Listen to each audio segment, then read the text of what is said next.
Look, so we're going to look at the game in the way Real Madrid shaped up and how Barcelona were able to counter it. First of all, we're going to start with Real Madrid because in that first half, it looked like they were doing things that were working.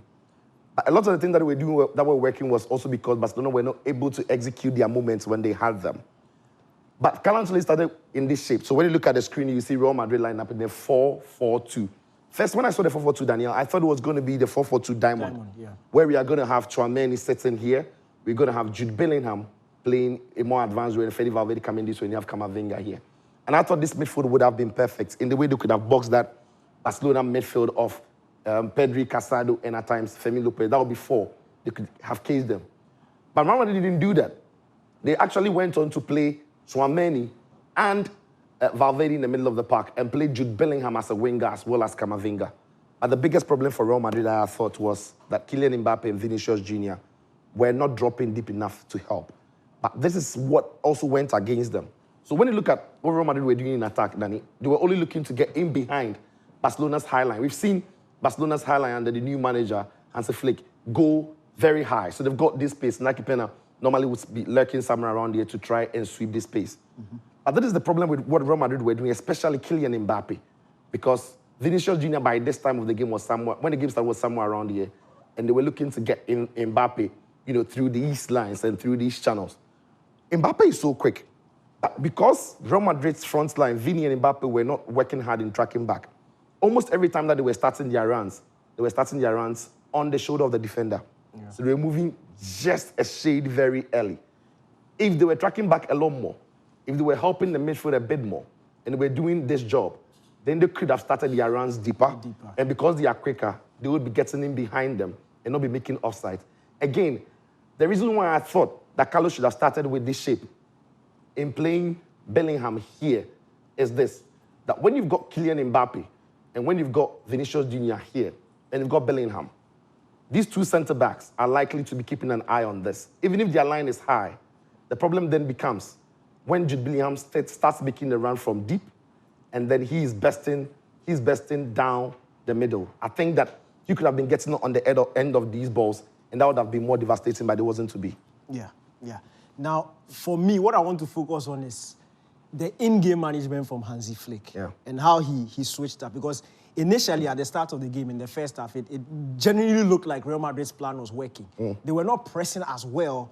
Barcelona were still able to progress, but it was very difficult for Barca to get in behind. And Real Madrid had those opportunities to exploit the high line, albeit the offside traps was catching them. There was poor finishing also. Vinicius had a good opportunity there. Mbappe also in the first half. But what I liked was the in-game management. And it was what he did in this area. So because of the 4-4-2 setup that Real Madrid had done, Fermin Lopez wasn't necessarily being picked up. But it was very difficult for them to get the ball into him because the Real Madrid two sitting midfielders were blocking the passing lanes to him. Right there. Yeah. So what does Flick do? He brings Rafinha inside to have now a double 10. And when he brings him inside, Balde gets a bit more wide.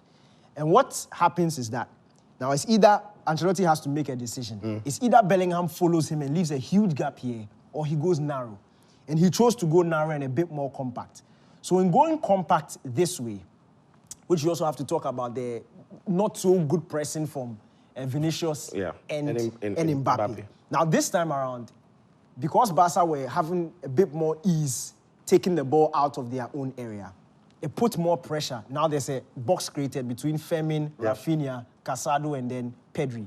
So now, Real Madrid, with these lateral midfielders or wide midfielders who have now been sucked in, it's a bit more difficult to close down these spaces. Yeah. So they had 2 10s free, and what it meant was that this compact also had to be consolidated by this. So now we saw Militao and Rudiger being forced to try and close in the space on Fermin and then Rafinha. Which allowed Lewandowski to have the freedom to roam in between. And we would see it, quick example, we would see it in his goal. So the goal Lewandowski scored. So you look at the positioning of Lewandowski here. There. Nicely positioned. He's put himself in between Vasquez and then Militao. And because the two Real Madrid centre-backs are focusing on the 210s, that's the added bodies in between the lines, they don't spot the run of Lewandowski. Now, Charlie Hansi Flick will be coach. Yeah. But the Barcelona players too, then they play ball. But I want you to look at the movement of Rafinha and Fermin Lopez, but especially Rafinha when Casado is making the attempt to pass the ball. And while Casado is making that, to keep an eye on the two attackers for Real Madrid. Exactly. Very passive. Nobody's stopping him. That's the space he's going So, let me just slow this a bit. So, you look at, okay, so I play it here, right here. So Mbappe is going to be beaten. And as Sitso said, keep an eye on what is happening with Casado and then Mbappe, who's supposed to be watching Casado. Once Casado goes past him, Mbappe gives up. He stops. So now it's an open passing lane. And then Rafinha makes that run just to pull Eder Militao. He knows he's not going for the ball. Yeah. He knows he's not going for the ball. He just makes that run, pulls him off, and now it leaves that space open for Casado to drill that pass in between the line into space for Lewandowski to finish. That was smart. And the rest was history. That was a brilliant finish, by the way. And again, I want to also highlight, you see, I mentioned earlier, Rafinha coming in, which sucked the Real Madrid press in and gave space on the left-hand side. This is actually something we spoke about on Friday. On Friday, yeah. When you spoke about the Real Madrid, the compact diamond. Yeah. And I said that if that happened, Balde I was has a free afraid run. Balde will have a free run. Now look at the second goal that Barcelona scored. So, Real Madrid have been sucked in, obviously, a very compact midfield block. And then guess who is free on the left-hand side? Balde. Balde is free. So this is Bellingham. This is Bellingham. This is... who is this? It's Vasquez. Vasquez. So when Rafinha made the run... In fact, Rafinha started making the run very, very early. Yeah. And he took Vasquez. Look in at where he's taking Vasquez into. So now Vasquez is here. The pass, this was nice interplay between Frankie de Jong and then Pedri. And it's a simple long ball into Balde, who is now free on the left-hand side. He has time and space to pick up a cross. And once he does it, it's a supreme finishing from... Is this where I get a little disappointed with Rudiger here?